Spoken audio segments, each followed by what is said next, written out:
अच्छा अरशद नदीम साहब, ये बताएं कि नीरज चोपड़ा और आप में फ़र्क क्या है? पेरिस में वो क्या चीज़ थी जिसने आपको उन पर बर्तरी दिलवाई? देखिए, फ़र्क यही है कि मेहनत सारे प्लेयर्स करते हैं और दिल लगा के करते हैं अपने अपने कंट्रीज़ का, पूरी दुनिया में जो है ना वो नाम रोशन करते हैं।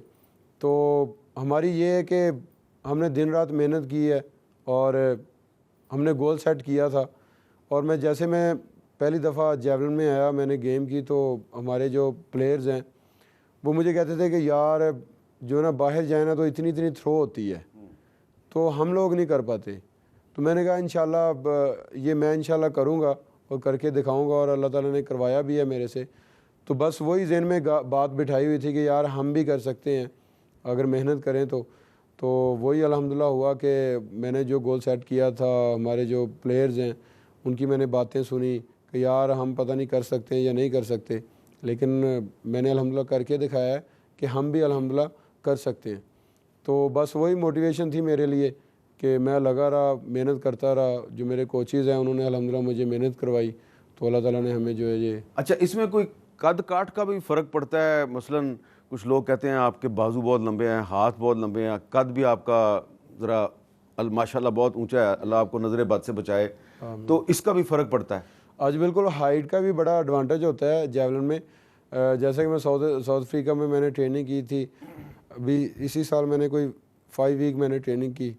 तो वहाँ के जो ट्रस्टेड कोच साहब हैं उन्होंने जो ना मेरे बाजू की वहाँ पे पैमाइश की थी, तो उन्होंने बताया कि आपका जो पीछे गुजर गए हैं जेवलिन थ्रोवर और आगे भी आ रहे हैं ये अभी जो हैं, तो उनसे आपकी जो रेंज है ना ये वर्ल्ड में सेकंड नंबर पे है।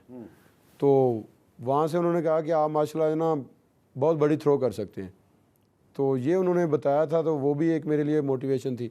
तो इसमें आप समझ लें कि इसमें जितनी आपकी रेंज ज़्यादा होगी बाजू की, जैसे कि हम वो एक ग्लेल लेते हैं, उसको जितना आप खींचेंगे वो उतनी ही दूर जाएगी।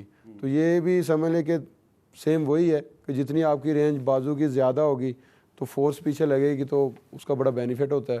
तो इसमें हाइट की बड़ी तो जब आपकी जो दूसरी थ्रो थी जो 92.97 मीटर्स की थी, उसके बाद आपको लगा कि बाकी जो आपके हरीफ थे वो प्रेशर में आ गए? आज बिल्कुल देखें कि इतनी बड़ी थ्रो, पहली बात तो है ओलंपिक्स में बहुत ही कम होती है, और अल्लाह ताला ने मुझे इज़्ज़त देनी थी, पूरे पाकिस्तानी कौम जो है वो मेरे लिए दुआएं कर रही थी। तो जैसे मैंने वो थ्रो की तो मेरे ख्याल में सारे प्रेशर में तो आए हैं। तो उसके बाद मैंने कोशिश की कि वो थ्रो भी उस टाइम थी मेरे में, तो वो कहते हैं कि जहाँ पे अल्लाह ताला ने इज़्ज़त देनी हो वहाँ पे अल्लाह ताला उसी हिसाब से देता है। तो मैं अल्लाह ताला का जितना भी शुक्र अदा करूँ उतना ही कम है कि मैंने 92.97 मीटर थ्रो करके ओलंपिक्स का रिकॉर्ड ब्रेक किया। तो मैंने कोशिश की कि इंशाल्लाह और बेहतर करूँ, लेकिन बस वो कहते हैं कि जितना अल्लाह ताला ने लिख दिया था वो उसी टाइम होना था। तो कोशिश इंशाल्लाह की थी आपने कि उस अपने रिकॉर्ड को दोबारा ब्रेक करें? बिल्कुल मैंने कोशिश की थी। फिर आप 90 तक तो गए थे? हाँ जी, 91.79 मैंने थ्रो माशाल्लाह की, आखिरी थ्रो। और आखिरी थ्रो जब अल्लाह ताला आपको गोल्ड मेडल से नवाज दे, आपको पता चल जाए कि यार अभी तो मैं माशाल्लाह हो गया हूँ गोल्ड, और मेरे ख्याल में मैं अल्हम्दुलिल्लाह जैसे गोल्ड हुआ तो आखिर में मैं ही रह गया था। तो आखिर में इतनी बड़ी थ्रो करना ये भी बहुत बहुत मुश्किल हो जाता है। तो अल्हम्दुलिल्लाह मैंने आखिरी थ्रो भी जो है ना वो ओलंपिक्स के रिकॉर्ड से बेहतर कर दी। पहले रिकॉर्ड तो हो ही चुका था, लेकिन 91.79 जो थ्रो है यही मसला बहुत बड़ी थ्रो। आपने अपने रिकॉर्ड तोड़ा है? हाँ जी, अपने तोड़ा है। अच्छा मान जी, ये बताएं कि जब आप देख रही थी कि अरशद जो है फाइनल राउंड में अब नेज़ा फेंकेगा, तो आपको यकीन था कि ये गोल्ड मेडल ले आएगा, या आपका ख्याल था कि कहीं पुत्र दोबारा ज़ख्मी ना हो जाए? नहीं नहीं पुत्र, मैंने बहुत माशाल्लाह मेरे पुत्र ते यकीन सी, मैं अपने पुत्र दे मगर दुआवां करदी सी। ਤੇ ਮਾਂ ਦੀਆਂ ਦੁਆਵਾਂ ਹੋਣ ਤਾਂ ਇਨਸ਼ਾਅੱਲਾ ਤਾਲਾ ਅੱਲਾਹ ਤਾਲਾ ਦਾ ਵੀ ਹੁਕਮ ਹੋਵੇ ਤਾਂ ਉਹ ਪੁੱਤਰ ਮਾਸ਼ਾਅੱਲਾ ਕਾਮਯਾਬ ਹੁੰਦਾ ਹੈ। ਮੈਨੂੰ ਮੇਰੇ ਆਪਦੇ ਪੁੱਤਰ 'ਤੇ ਬਹੁਤ ਫਖਰ ਸੀ। ਮੇਰਾ ਪੁੱਤਰ ਕਿਹੜਾ, ਮੇਰੀਆਂ ਦੁਆਵਾਂ ਮੇਰੇ ਪੁੱਤਰ ਦੇ ਨਾਲ ਨੇ। ਇਨਸ਼ਾਅੱਲਾ ਤਾਲਾ ਮੈਡਲ ਜਿੱਤੇਗਾ और मेडल जीत के पाकिस्तान का नाम रोशन करेगा और पाकिस्तान का झंडा हिलाएगा। अच्छा, आपने जो नीरज चोपड़ा है उसके बारे में बड़ी अच्छी बातें की, उसकी माँ ने अरशद नदीम के बारे में बड़ी अच्छी बातें की, उससे लोग जो है वो बड़े खुश हुए हैं कि यार ये जो माएँ हैं ना, ये अगर इसी तरह की बातें करे तो दुनिया में अमन कायम हो सकता है। तो कभी आप नीरज चोपड़ा को बुलाएंगे अपने घर पाकिस्तान में? इंशाअल्लाह ताला बेटा हम बुलाएंगे। अच्छा, आपने कभी उसको बुलाया क्या हो यार पाकिस्तान?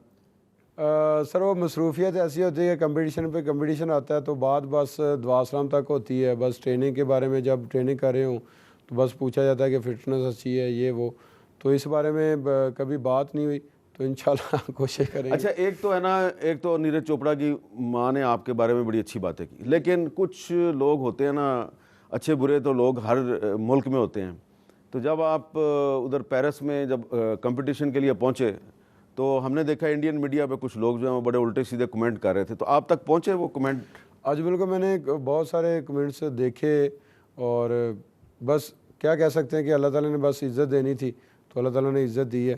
तो बस जो एक आपका फिक्रा बड़ा मशहूर हुआ है कर्ज उतारने वाला। सुनने में आई कि कर्ज उतारना है, लेकिन है कि मैंने कभी भी इस तरह की, आपने देखा होगा जब मैंने अल्हम्दुलिल्लाह अल्लाह ताला ने मुझे गोल्ड मेडल से नवाजा, मैंने ओलंपिक्स गेम का रिकॉर्ड ब्रेक किया, तो मैं सजदे में चला गया था। हाँ, ये बड़ी अच्छी बात की है।